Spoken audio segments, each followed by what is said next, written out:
Facebook 熱傳失蹤學生妹，我返緊嚟啊 ！Facebook 尋日突然出咗個尋人嘅 post， 話個14歲女仔劉欣失蹤咗成個禮拜，阿媽好擔心啊，仲留晒電話添。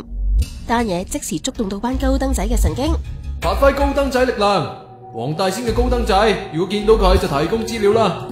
佢哋仲好快起晒劉欣嘅底，知佢讀聖士提反堂，連邊一班都知道。不過都有人擔心係咪惡作劇嚟噶，仲 call 埋個電話揾到劉欣嘅媽咪，證實單料係堅嘅噃。單嘢發生喺上個禮拜一，放咗學嘅劉欣同班 friend 去銅鑼灣唱 K。係夜晚9點幾打電話同我講，八達通冇錢咯，你喺邊度我去接你，佢就講我收咗線啦。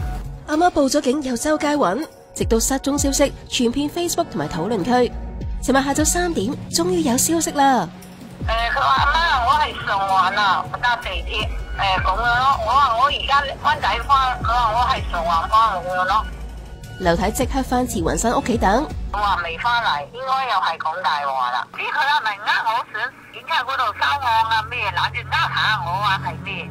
警方懷疑佢貪玩去咗人竇，暫時冇刑事成分㗎。